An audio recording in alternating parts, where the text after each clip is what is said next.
তো দর্শক আসসালামু আলাইকুম, কেমন আছেন সবাই? আজ আমি আপনাদের সাথে শেয়ার করব কামিজ কাটিং করা এবং সেলাই। আশা করছি সম্পূর্ণ ভিডিওটি সহজে শিখে নেবেন। কাপড়টিকে প্রথমে 4 ভাঁজ দিয়ে নিয়েছি, এরপর পুট নিব হচ্ছে 6 ইঞ্চি, এই যে 6 ইঞ্চি নিয়েছি। তারপর হচ্ছে এইভাবে আবার নিতে হবে নিচের দিকে 6 ইঞ্চি, এটা হচ্ছে আরমোলের জন্য হচ্ছে 6 ইঞ্চি নিতে হবে নিচে। তারপর সেই বরাবর হচ্ছে বডির মাপ হবে, তো এই জন্য একটি মার্ক করে দিলাম ওই 6 ইঞ্চি বরাবর। তারপর হচ্ছে আমি 14 ইঞ্চি বরাবর আরও একটি মার্ক করে দিচ্ছি কোমরের জন্য। এরপর 20 ইঞ্চি নিচে হিপের জন্য আরও একটি মার্ক করে দিলাম। এইভাবে একটি দাগ টানার কারণ হচ্ছে কোনটা কতটুকু নিচে হবে। তারপর আসি ফিটিংসের মাপ, যার যেরকম ফিটিংস আসবে সে আন্দাজে আপনারা মাপটি নিয়ে নেবেন। এখানে আমি নিয়েছি হচ্ছে 10.5 ইঞ্চি, তারপর এইখানে নিব হচ্ছে 9.5 ইঞ্চি, আর এইখানে নিব হচ্ছে 11 ইঞ্চি। আর অনেকের হচ্ছে 10.5 নিলেই হবে, মানে বডির জন্য 10.5 নিয়েছি, এখানে 10.5 নিলেও হয়। তো এই যে যার যেরকম মাপ আসে সে আন্দাজে নিতে হবে। তো 4 ভাঁজের হিসাব দিয়ে এইভাবে করে মাপটি বের করে নিলেই কিন্তু আপনারা হিসাবটা বুঝে যাবেন।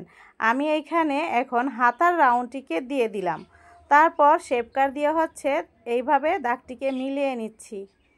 ফিটিংসের যে মাপ সেটা হচ্ছে আপনারা এই 4 ভাঁজ দিয়েছি কাপড়টিকে, আপনারা 4 ভাঁজের হিসাব করে এখানে মাপটি এরকম নেবেন, তাহলে কিন্তু হিসাবটা হয়ে যাবে। তো যার 40 বডি তার জন্য 10 নেবেন, এরকম বিষয়টা।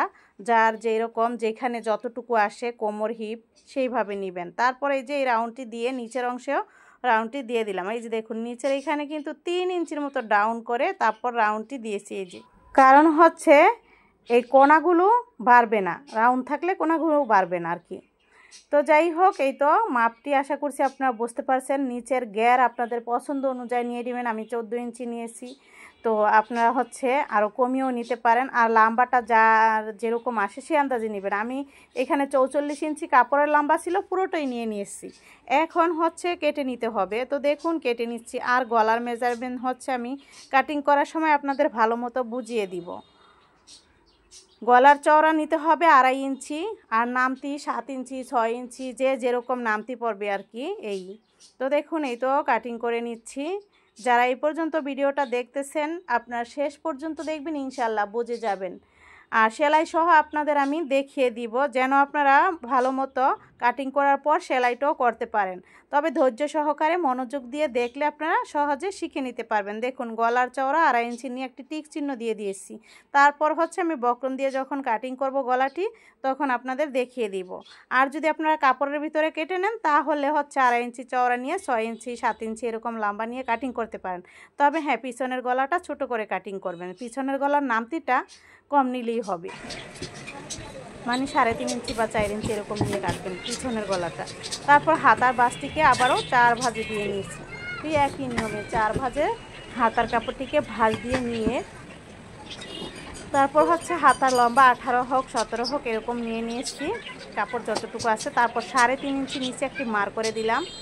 এখন হচ্ছে 9 ইঞ্চি বা 10 ইঞ্চি নিচে হচ্ছে আরও একটি মার্ক করে দিয়ে ফিটিংসের জন্য নিচ্ছি হচ্ছে 6 ইঞ্চি।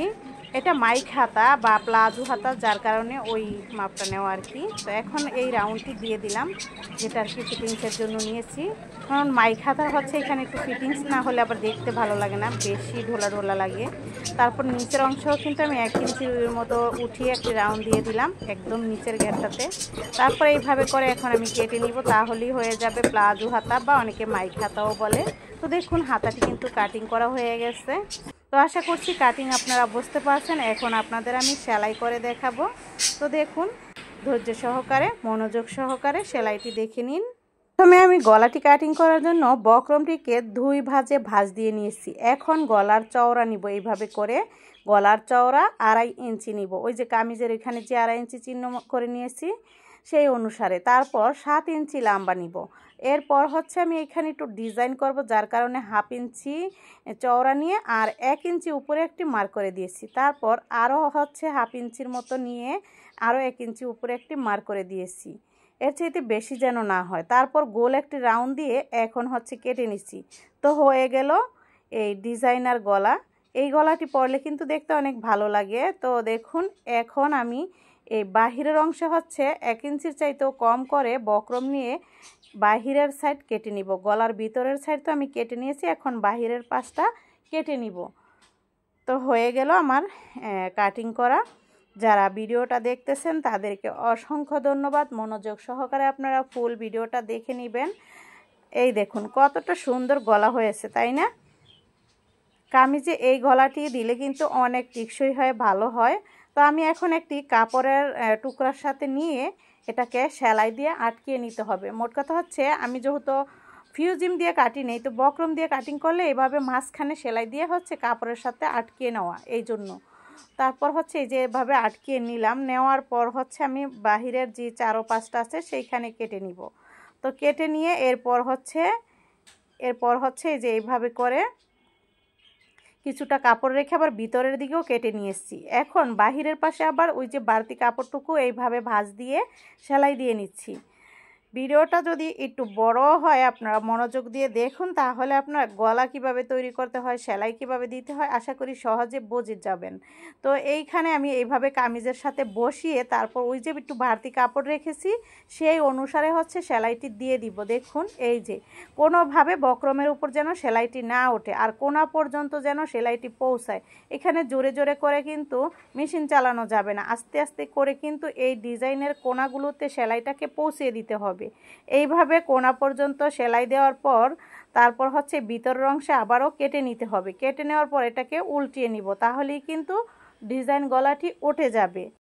এখন এই গলার ভিতরের অংশে আমি সেমভাবে কেটে নিচ্ছি, কিছুটা কাপড় রেখে, যেন সেলাইটি না কাটে সেদিকে খেয়াল রাখতে হবে। আর এই কর্নারে হচ্ছে ছোট ছোট করে কাট বসিয়ে দিতে হবে। তো এখন হচ্ছে আমি কেটে নেওয়ার পর ছোট ছোট কাট বসিয়ে দিচ্ছি আর গলাটিকে উল্টিয়ে নিব। তো আশা করছি গলা কিভাবে তৈরি করবেন সেটা আপনারা বুঝে গেছেন। দেখুন এখন উল্টিয়ে নেওয়ার পালা। উল্টানোর পর কতটা সুন্দর করে এই ডিজাইনটি উঠে যাবে। দেখুন হয়ে গেছে গলার ডিজাইনটি উল্টানো, আর দেখুন তো কতটা সুন্দর হয়েছে। অনেকে হচ্ছে এই সাধারণ গলা কিভাবে কাটিং করবেন সেই কথাগুলো আমাকে জানান। তো আমি হচ্ছে আমার এই গলার ভিডিও আমার ইউটিউব চ্যানেলে অনেক আপলোড দিয়েছি, শুধু সিঙ্গেল গলা কিভাবে তৈরি করতে হয়। তো আমি সেখানে আপলোড দিয়েছি, আপনারা চাইলে সেখান থেকে দেখে নিতে পারবেন। শর্ট ভিডিওতেও আছে, লং ভিডিওতেও এই গলার ডিজাইনটুকুই আছে। আর এখানে তো আমি ফুল ভিডিও দেখাইতেছি। তো যারা শুধু গলা দেখতেছেন তারা হচ্ছে এই গলার ডিজাইনটিই পেয়ে যাবেন আমার চ্যানেলে, শুধু গলা। তারপর দেখুন আমি এখানে একটি কাপড়ের উপর রেখে আপনাদের দেখালাম কতটা সুন্দর হয়েছে। এখন আমি শোল্ডার সেলাই করে নিব। দেখুন পেছনের গলাটিকে আমি ছোট করে কেটে নিয়েছিলাম 4 ইঞ্চি নামতি দিয়ে, আর 2.5 ইঞ্চি চওড়া ছিল, সেটাকেও সেমভাবে সেলাই করে নিয়ে এখন হচ্ছে দুটি গলা আমি একসাথে এইভাবে সেলাই করে নিচ্ছি। দেখুন এরকমভাবে সেলাই করে নিতে হবে। তারপর হচ্ছে ডাবল সেলাই আমি দিয়ে দিচ্ছি। আর হচ্ছে গলাটিকে এখন আমি উল্টিয়ে দেখাবো যে শোল্ডারের এখানে যে আমি এই সেলাইটা দিচ্ছি এটার যেন কোনো কাঁচা না থাকে, কাদের এখানে যেন বক্রমের যে একটা ধারালো ভাব সেটা দিয়ে যেন কুটকুটানি ভাব হয় বা খোঁচা লাগে সেরকম না হয়। এই জন্য এই যে দেখুন গলার অংশটুকু কিন্তু ভিতরে চলে গেছে, কতটা ফিনিশিং হয়েছে, দেখতেও যেরকম ভালো লাগে এরকমভাবে পরলেও ভালো লাগবে। তো দেখুন আমার এই যে গলার যে ডিজাইনটা সেটা কিন্তু কোনো কাঁচা নাই, তাই না? তো এখন আমি এখানে হচ্ছে মেশিন দিয়ে চাইলে সেলাই করে নিতে পারি, তবে আমি হাতে সেলাই করব, এই জন্য হচ্ছে এইভাবেই রেখে দিয়েছি। তারপর হচ্ছে এইভাবে সাইড সেলাই করব, মানে দুই পাশের সাইড সেলাই করার পর মানে ওই যে হিপ পর্যন্ত সেলাইটা দিব। তারপর আবার আলাদা করে আবার ফাড়ার অংশটুকু সেলাই করতে হবে, ওই হিপ পর্যন্ত সেলাইটাকে দিয়ে দিচ্ছি।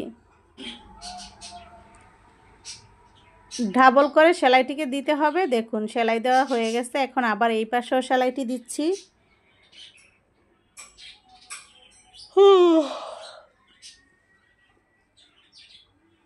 তো এইভাবে করে আমি ডাবল সেলাইটি দিয়ে দিব।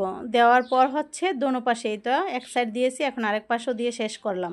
তারপরে এখন ফাড়ার যে চিহ্নটা সেইখান থেকে এইভাবে নিচের দিক থেকে ধরতে হবে আর কাপড়টিকে এইভাবে ভাঁজ দিয়ে সেলাইটিকে দিয়ে দিতে হবে। ফাড়ার অংশের সেলাইটি আমি কিভাবে দিচ্ছি খেয়াল করে দেখলে আপনারা বুঝতে পারবেন। এইভাবে কাপড়টিকে ভাঁজ দিয়ে হচ্ছে এই ফাড়ার সেলাইটিকে দিতে হবে। যারা এই পর্যন্ত আমার ভিডিওটি দেখতেছেন তাদেরকে অসংখ্য ধন্যবাদ। যারা এখনও আমার চ্যানেলটিকে সাবস্ক্রাইব করেন নাই প্লিজ আমার চ্যানেলটিকে সাবস্ক্রাইব করে দিবেন। যারা অলরেডি করে দিয়েছেন তাদেরকে অসংখ্য ধন্যবাদ। দেখুন এইখানে আমি ব্যাগ স্টিক দিয়ে নিলাম, তারপর হচ্ছে ঘুরিয়ে এরপর আবার সেলাইটিকে দিয়ে দিচ্ছি। এরকমভাবে ভাঁজ দিয়ে দিয়ে হচ্ছে সেলাইটি দিয়ে দিচ্ছি।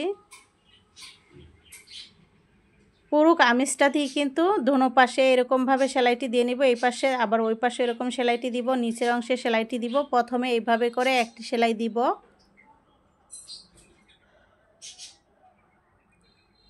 এইভাবে একটি সেলাই দেওয়ার পর হচ্ছে আমি আবারও ভাঁজ দিয়ে মানে নিচের যে অংশ, নিচের ঘেরের সেলাইটিও দিয়ে দিচ্ছি।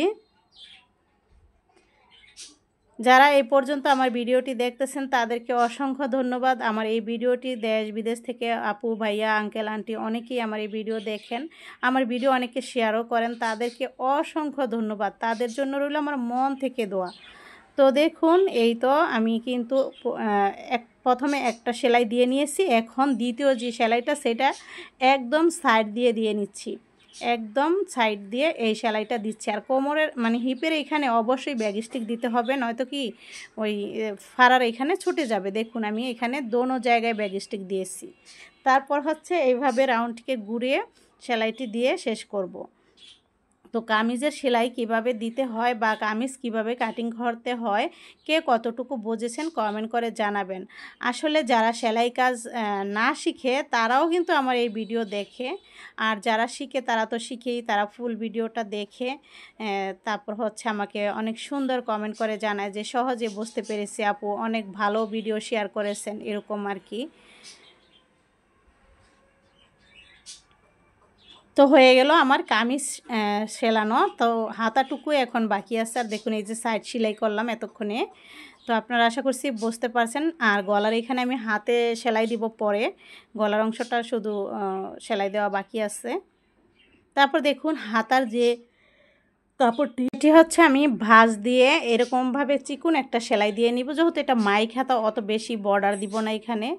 তারপর আবার আরেকটি সেলাই নিচ দিয়ে দিয়ে দিচ্ছি। দেওয়ার পর হচ্ছে এখন আমি এইভাবে হাতাটিকে নিয়ে হাতের মুখ থেকে সেলাইটিকে শুরু করলাম, তবে মাঝখান দিয়ে যে এরকমভাবে একটি রাউন্ড আসবে, তারপর এই পর্যন্ত দিয়ে শেষ করলাম। তো আশা করছি আপনারা সবাই বুঝতে পারছেন কিভাবে হাতাটিকে সেলাই করতে হয়। এখন হাতার যে সামনের তালপাট সেটাকে আমি কেটে নিয়েছি, আর হাতাটিকে বাসপিট করে নিয়েছি। কামিজেরও সামনের অংশে তালপাট কেটে নিব। যখন যেই হাতাটা ফিটিংস করবেন কামিজের সাথে, তখন সেটার সামনের পাট এবং মানে কামিজের সামনের পাট আর হাতারও যেন সামনের পাট একই সাথে থাকে, এই জায়গায় কিন্তু আমরা তালপাটটা কেটে নিয়েছি। মানে হাতার যেই সাইডটা সামনে পড়বে আর কামিজের যেই অংশটা সামনে থাকবে, এটা খেয়াল রেখে হচ্ছে সেলাইটা দিতে হবে বা কাটিংটা করতে হবে। মেন কথা হচ্ছে কাটিংটা যেন করার সময় এই কথাটা মাথায় থাকে যে তালপাট যেন দোনোটাই সামনের সাইড থাকে। ঠিক আছে, এখন আমি এখানে হাতাটিকে সেলাই দিয়ে নিয়েছি, আর অবশ্যই আমি এখানে ডাবল সেলাই দিয়েছি। তারপর দেখুন হাতাটি কীরকম হয়েছে, হয়ে গেল হাতা লাগানো। তো পুরো কামিজটাই কিন্তু আমি কমপ্লিট করে নিয়েছি দোনোটা হাতা লাগিয়ে নিয়ে। তো আপনাদের কাছে কেমন লেগেছে অবশ্যই আপনারা আপনাদের মূল্যবান মন্তব্য জানাবেন। যারা এখনও আমার চ্যানেলটিকে সাবস্ক্রাইব করেননি প্লিজ আমার চ্যানেলটিকে সাবস্ক্রাইব করে দিবেন। এখানেই বিদায় নিচ্ছি, আল্লাহ হাফেজ।